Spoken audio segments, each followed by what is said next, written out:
मेरे प्यारे परिवारजनों, नमस्कार।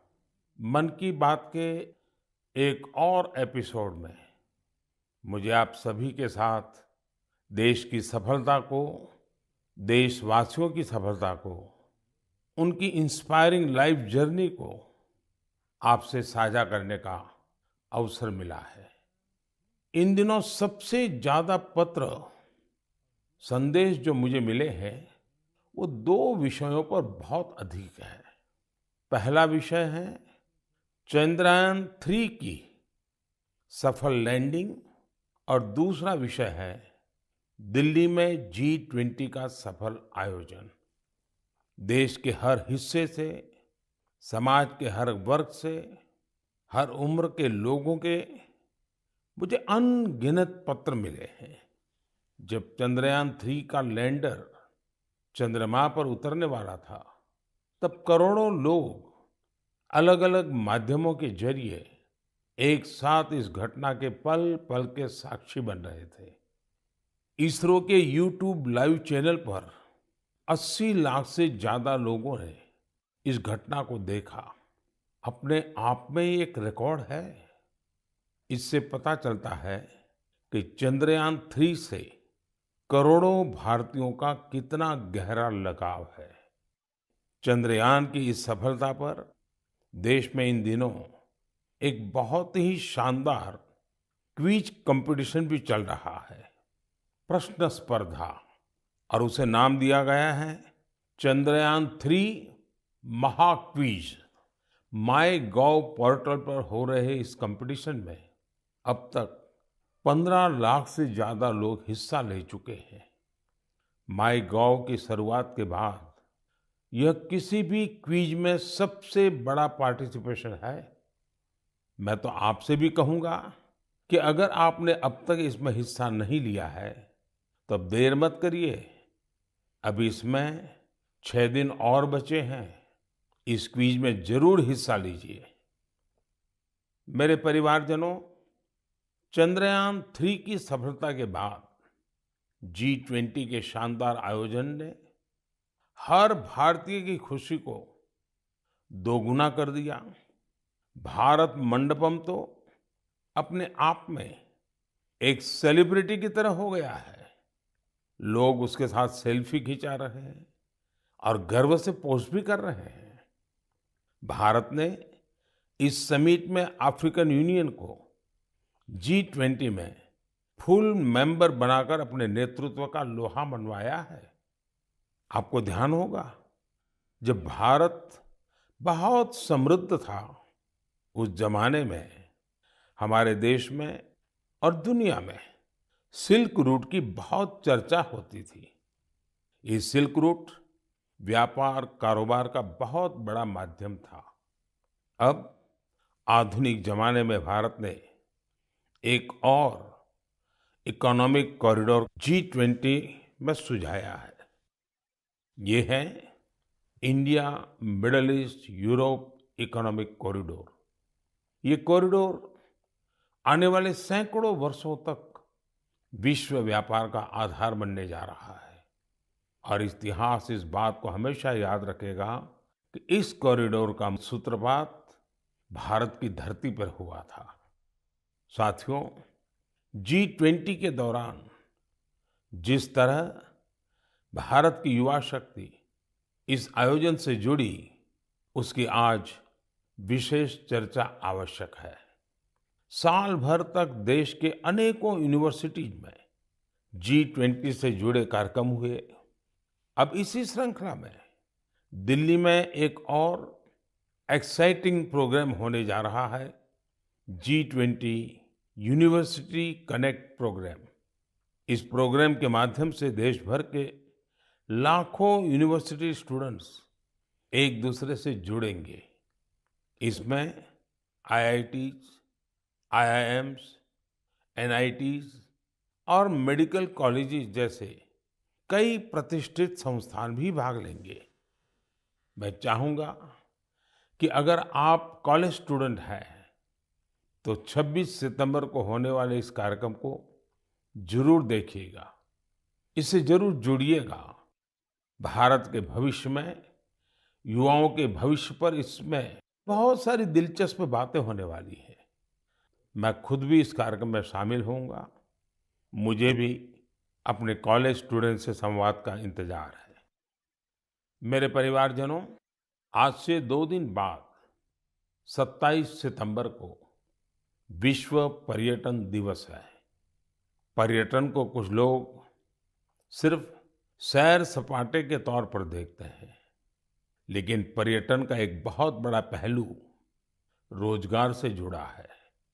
कहते हैं, सबसे कम इन्वेस्टमेंट में सबसे ज्यादा रोजगार अगर कोई सेक्टर पैदा करता है तो वो टूरिज्म सेक्टर ही है। टूरिज्म सेक्टर को बढ़ाने में किसी भी देश के लिए गुडविल, उसके प्रति आकर्षण बहुत मैटर करता है। बीते कुछ वर्षों में भारत के प्रति आकर्षण बहुत बढ़ा है और G20 के सफल आयोजन के बाद दुनिया के लोगों का इंटरेस्ट भारत में और बढ़ गया है। साथियों, G20 में 1 लाख से ज्यादा डेलीगेट्स भारत आए। वो यहाँ की विविधता, अलग अलग परंपराएं, भांति भांति का खान पान और हमारी धरोहरों से परिचित हुए। यहाँ आने वाले डेलीगेट्स अपने साथ जो शानदार अनुभव लेकर गए हैं, उससे टूरिज्म का और विस्तार होगा।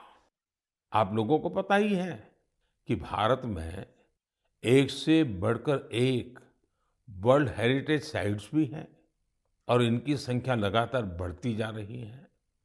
कुछ ही दिन पहले शांति निकेतन और कर्नाटका के पवित्र होयसड़ा मंदिरों को वर्ल्ड हेरिटेज साइट्स घोषित किया गया है। मैं इस शानदार उपलब्धि के लिए समस्त देशवासियों को बधाई देता हूं। मुझे 2018 में शांति निकेतन की यात्रा का सौभाग्य मिला था। शांति निकेतन से गुरुदेव रवींद्रनाथ टैगोर का जुड़ाव रहा है। गुरुदेव रवींद्रनाथ टैगोर ने शांति निकेतन का मोटो संस्कृत के एक प्राचीन श्लोक से लिया था। वह श्लोक है, यत्र विश्वम भवत्येक नीडम, अर्थात जहां एक छोटे से घोंसले में पूरा संसार समाहित हो सकता है। कर्नाटका के जिन होयसड़ा मंदिरों को यूनेस्को ने विश्व धरोहर सूची में शामिल किया है, उन्हें 13वीं शताब्दी के बेहतरीन आर्किटेक्चर के लिए जाना जाता है। इन मंदिरों को यूनेस्को से मान्यता मिलना मंदिर निर्माण की भारतीय परंपरा का भी सम्मान है। भारत में अब वर्ल्ड हेरिटेज प्रॉपर्टीज की कुल संख्या 42 हो गई है। भारत का प्रयास है कि हमारे ज्यादा से ज्यादा ऐतिहासिक और सांस्कृतिक जगहों को वर्ल्ड हेरिटेज साइट की मान्यता मिले। मेरा आप सबसे आग्रह है कि जब भी आप कहीं घूमने जाने की योजना बनाएं तो ये प्रयास करें कि भारत की विविधता के दर्शन करें। आप अलग अलग राज्यों की संस्कृति को समझें, हेरिटेज साइट्स को देखें। इससे आप अपने देश के गौरवशाली इतिहास से तो परिचित होंगे ही, स्थानीय लोगों की आय बढ़ाने का भी आप अहम माध्यम बनेंगे। मेरे परिवारजनों, भारतीय संस्कृति और भारतीय संगीत अब ग्लोबल हो चुका है। दुनिया भर के लोगों का इनसे लगाव दिनों दिन बढ़ता ही जा रहा है। एक प्यारी सी बिटिया द्वारा की गई एक प्रस्तुति, उसका एक छोटा सा ऑडियो आपको सुनाता हूं। जगज्जालपालं कजत्कण्ठमालं शरच्चन्द्रभालं महादैत्यकालं नभो नीलकायं दुरावारमायं सुपद्मसहायं भजेऽहं भजेऽहम्। नागेन्द्रहाराय त्रैलोचनाय भस्मङ्गरागाय माहेश्वराय नित्याय शुद्धाय दिगम्बराय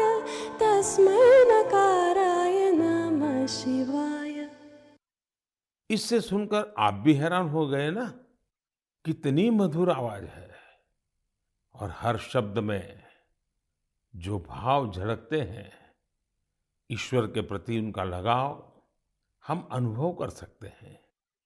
अगर मैं ये बताऊं कि ये सुरीली आवाज जर्मनी की एक बेटी की है, तो शायद आप और अधिक हैरान होंगे। इस बिटिया का नाम कैसमी है। 21 साल की कैसमी इन दिनों इंस्टाग्राम पर खूब छाई हुई है। जर्मनी की रहने वाली कैसमी कभी भारत नहीं आई है, लेकिन वो भारतीय संगीत की दीवानी है, जिसने कभी भारत को देखा तक नहीं। उसकी भारतीय संगीत में ये रुचि बहुत ही इंस्पायरिंग है। कैसमी जन्म से ही देख नहीं पाती है, लेकिन ये मुश्किल चुनौती उन्हें असाधारण उपलब्धियों से रोक नहीं पाई। म्यूजिक और क्रिएटिविटी को लेकर उनका पैशन कुछ ऐसा था कि बचपन से ही उन्होंने गाना शुरू कर दिया। अफ्रीकन ड्रमिंग की शुरुआत तो उन्होंने महज 3 साल की उम्र में ही कर दी थी। भारतीय संगीत से उनका परिचय 5-6 साल पहले ही हुआ। भारत के संगीत ने उनको इतना मोह लिया, इतना मोह लिया, कि इसमें पूरी तरह से रम गई। उन्होंने तबला बजाना भी सीखा है। सबसे इंस्पायरिंग बात तो यह है कि वे कई सारी भारतीय भाषाओं में गाने में महारत हासिल कर चुकी है। संस्कृत, हिंदी, मलयालम, तमिल, कन्नड़ या फिर असमी, बंगाली, मराठी, उर्दू, उन्होंने इन सब में अपने सुर साधे हैं। आप कल्पना कर सकते हैं, किसी को दूसरी अनजान भाषा की 2-3 लाइनें बोलनी पड़ जाएं तो कितनी मुश्किल आती है। लेकिन कैसमी के लिए जैसे बाएं हाथ का खेल है। आप सभी के लिए मैं यहाँ कन्नड़ा में गाए उनके एक गीत को शेयर कर रहा हूँ। ನಮ್ಮ ವಚನ ಬಹುವಚನ ನುಡಿರು ಕನ್ನಡ ನಡೆಯಿರೋ ಕನ್ನಡ ನಮ್ಮ ವಚನ ಬಹುವಚನ ನುಡಿರು ಕನ್ನಡ ನಡೆಯಿರೋ ಕನ್ನಡ ಕನ್ನಡ ನಮ್ಮ ಕನ್ನಡ भारतीय संस्कृति और संगीत को लेकर जर्मनी की कैसमी के इस जुनून की मैं हृदय से सराहना करता हूं। उनका यह प्रयास हर भारतीय को अभिभूत करने वाला है। मेरे परिवारजनों, हमारे देश में शिक्षा को हमेशा एक सेवा के रूप में देखा जाता है। मुझे उत्तराखंड के कुछ ऐसे युवाओं के बारे में पता चला है जो इसी भावना के साथ बच्चों की शिक्षा के लिए काम कर रहे हैं। नैनीताल जिले में कुछ युवाओं ने बच्चों के लिए अनोखी घोड़ा लाइब्रेरी की शुरुआत की है। इस लाइब्रेरी की सबसे बड़ी विशेषता यही है कि दुर्गम से दुर्गम इलाकों में भी इसके जरिए बच्चों तक पुस्तकें पहुंच रही है। और इतना ही नहीं, ये सेवा बिल्कुल निशुल्क है। अब तक इसके माध्यम से नैनीताल के 12 गांवों को कवर किया गया है। बच्चों की शिक्षा से जुड़े इस नेक काम में मदद करने के लिए स्थानीय लोग भी खूब आगे आ रहे हैं। इस घोड़ा लाइब्रेरी के जरिए ये प्रयास किया जा रहा है कि दूर दराज के गांवों में रहने वाले बच्चों को स्कूल की किताबों के अलावा कविताएं, कहानियां और नैतिक शिक्षा की किताबें भी पढ़ने का पूरा मौका मिले। ये अनोखी लाइब्रेरी बच्चों को भी खूब भा रही है। साथियों, मुझे हैदराबाद में लाइब्रेरी से जुड़े एक ऐसे ही अनूठे प्रयास के बारे में पता चला है। यहाँ 7वीं क्लास में पढ़ने वाली बिटिया आकर्षणा सतीश ने तो कमाल कर दिया है। आपको ये जानकर आश्चर्य हो सकता है कि महज 11 साल की उम्र में ये बच्चों के लिए एक दो नहीं बल्कि 7 लाइब्रेरी चला रही है। आकर्षणा को 2 साल पहले इसकी प्रेरणा तब मिली जब वो अपने माता पिता के साथ एक कैंसर अस्पताल गई थी। उसके पिता जरूरतमंदों की मदद के सिलसिले में वहां गए थे। बच्चों ने वहां उनसे कलरिंग बुक्स की मांग की और यही बात इस प्यारी सी गुड़िया को इतनी छू गई कि उसने अलग अलग तरह की किताबें जुटाने की ठान ली। उसने अपने आस पड़ोस के घरों, रिश्तेदारों और साथियों से किताबें इकट्ठा करना शुरू कर दिया। और आपको यह जानकर खुशी होगी कि पहली लाइब्रेरी उसी कैंसर अस्पताल में बच्चों के लिए खोली गई।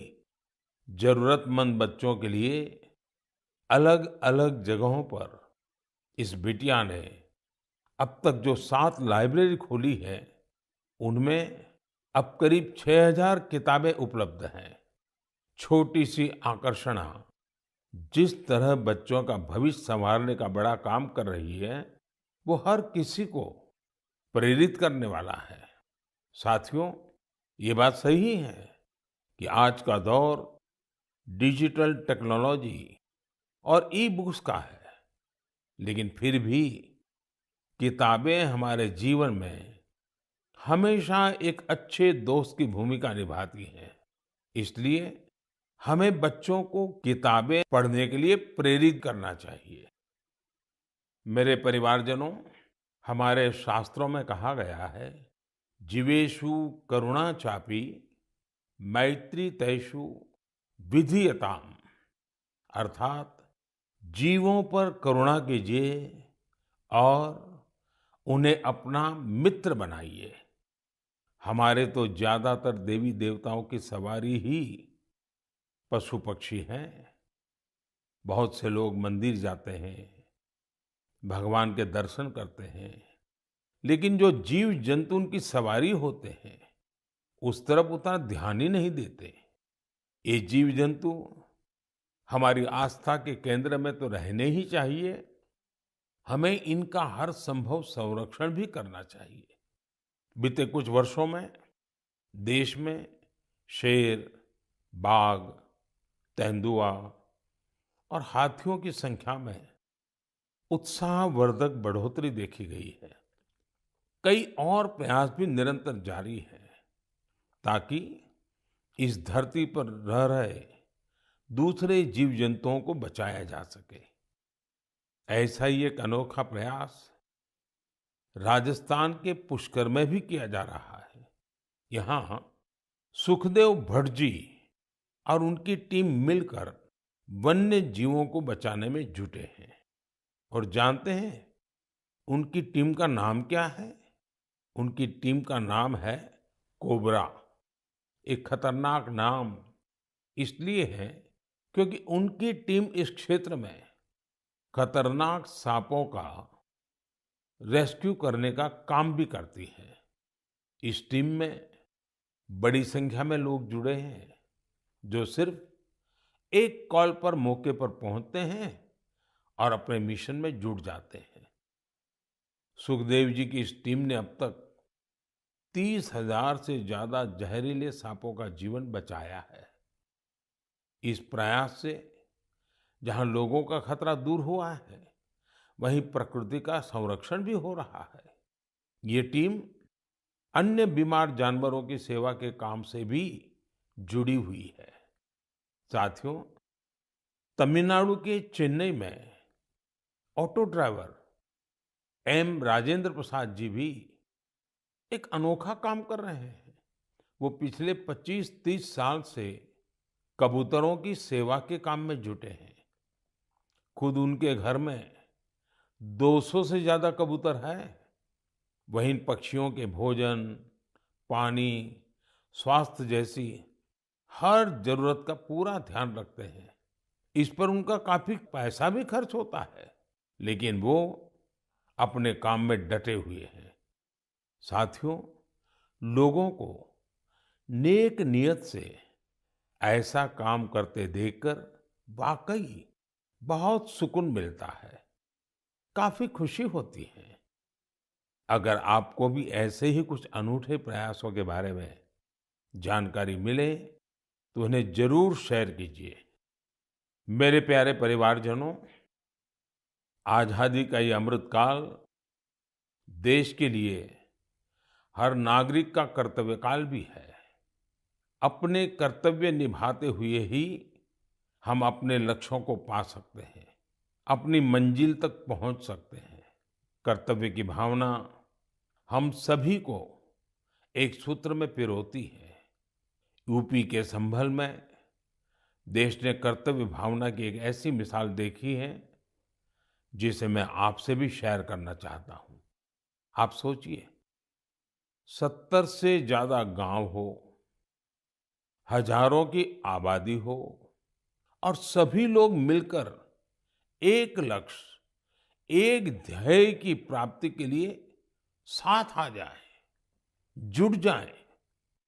ऐसा कम ही होता है, लेकिन संभल के लोगों ने ये करके दिखाया। इन लोगों ने मिलकर जन भागीदारी और सामूहिकता की बहुत ही शानदार मिसाल कायम की है। दरअसल इस क्षेत्र में दशकों पहले सोत नाम की एक नदी हुआ करती थी। अमरोहा से शुरू होकर संभल होते हुए बदायूं तक बहने वाली ये नदी एक समय इस क्षेत्र में जीवनदायिनी के रूप में जानी जाती थी। इस नदी में अनवरत जल प्रवाहित होता था, जो यहाँ के किसानों के लिए खेती का मुख्य आधार था। समय के साथ नदी का प्रवाह कम हुआ। नदी जिन रास्तों से बहती थी वहां अतिक्रमण हो गया और ये नदी विलुप्त हो गई। नदी को मां मानने वाले हमारे देश में संभल के लोगों ने इस सोत नदी को भी पुनर्जीवित करने का संकल्प ले लिया। पिछले साल दिसंबर में सोत नदी के कायाकल्प का काम 70 से ज्यादा ग्राम पंचायतों ने मिलकर शुरू किया। ग्राम पंचायतों के लोगों ने सरकारी विभागों को भी अपने साथ लिया। आपको ये जानकर खुशी होगी कि साल के पहले 6 महीने में ही ये लोग नदी के 100 किलोमीटर से ज्यादा रास्ते का पुनरुद्धार कर चुके थे। जब बारिश का मौसम शुरू हुआ तो यहाँ के लोगों की मेहनत रंग लाई और सोत नदी पानी से लबालब भर गई। यहाँ के किसानों के लिए खुशी का एक बड़ा मौका बनकर आया है। लोगों ने नदी के किनारे बांस के 10,000 से भी अधिक पौधे भी लगाए हैं ताकि इसके किनारे पूरी तरह सुरक्षित रहें। नदी के पानी में 30,000 से अधिक गम्बूसिया मछलियों को भी छोड़ा गया है ताकि मच्छर न पनपे। साथियों, सोत नदी का उदाहरण हमें बताता है कि अगर हम ठान लें तो बड़ी से बड़ी चुनौतियों को पार कर एक बड़ा बदलाव ला सकते हैं।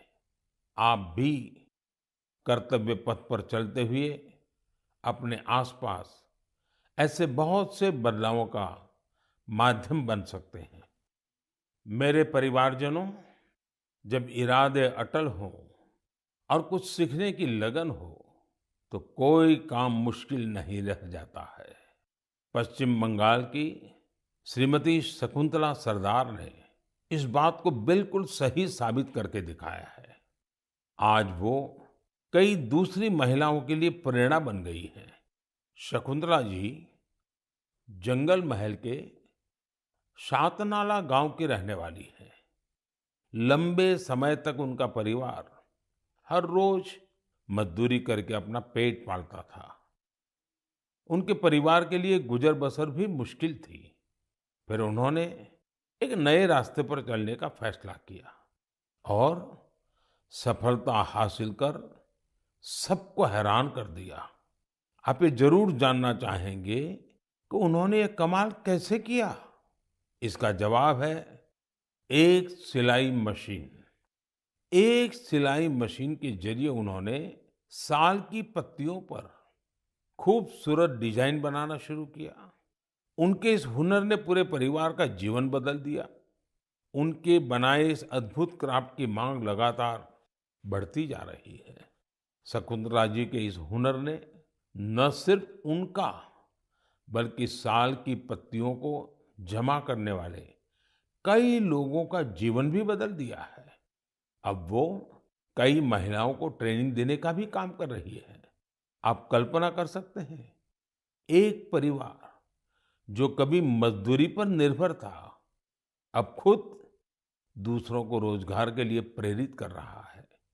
उन्होंने रोज की मजदूरी पर निर्भर रहने वाले अपने परिवार को अपने पैरों पर खड़ा कर दिया है। इससे उनके परिवार को अन्य चीजों पर भी फोकस करने का अवसर मिला है।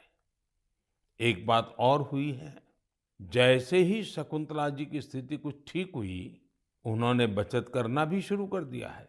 अब वो जीवन बीमा योजनाओं में निवेश करने लगी है ताकि उनके बच्चों का भविष्य भी उज्जवल हो।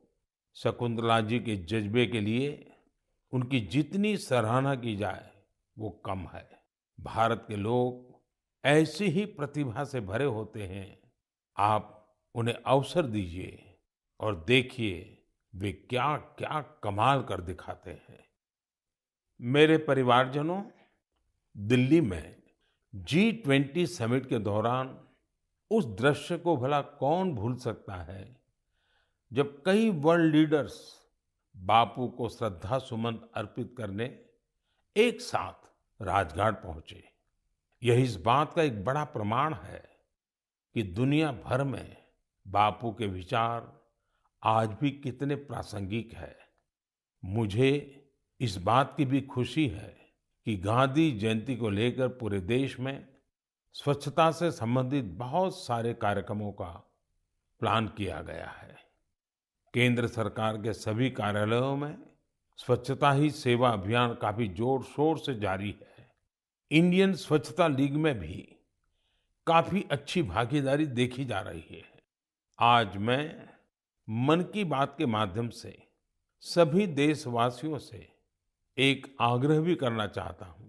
1 अक्टूबर यानी रविवार को सुबह 10 बजे स्वच्छता पर एक बड़ा आयोजन होने जा रहा है।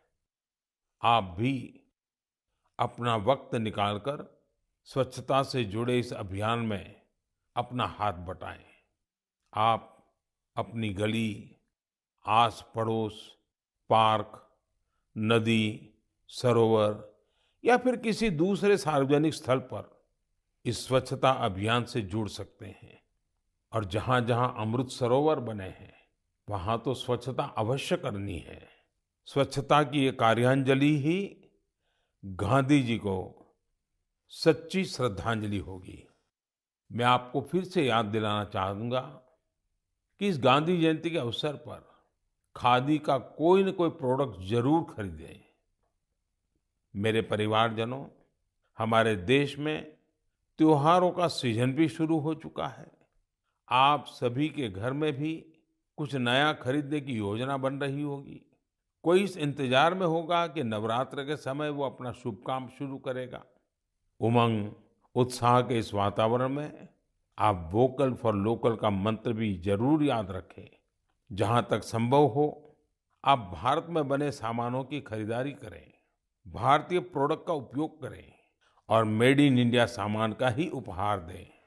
आपकी छोटी सी खुशी किसी दूसरे के परिवार की बहुत बड़ी खुशी का कारण बनेगी। आप जो भारतीय सामान खरीदेंगे, उसका सीधा फायदा हमारे श्रमिकों, कामगारों, शिल्पकारों और अन्य विश्वकर्मा भाई बहनों को मिलेगा। आजकल तो बहुत सारे स्टार्टअप्स भी स्थानीय प्रोडक्ट्स को बढ़ावा दे रहे हैं। आप स्थानीय चीजें खरीदेंगे तो स्टार्टअप्स के इन युवाओं को भी फायदा होगा। मेरे प्यारे परिवारजनों, मन की बात में बस आज इतना ही। अगली बार जब आपसे मन की बात में मिलूंगा तो नवरात्रि और दशहरा बीत चुके होंगे। त्योहारों के इस मौसम में आप भी पूरे उत्साह से हर पर्व मनाएं, आपके परिवार में खुशियां रहे, मेरी यही कामना है। इन पर्वों की आपको बहुत सारी शुभकामनाएं। आपसे फिर मुलाकात होगी और भी नए विषयों के साथ, देशवासियों की नई सफलताओं के साथ। आप अपने संदेश मुझे जरूर भेजते रहिए। अपने अनुभव शेयर करना न भूलें। मैं प्रतीक्षा करूंगा। बहुत बहुत धन्यवाद। नमस्कार।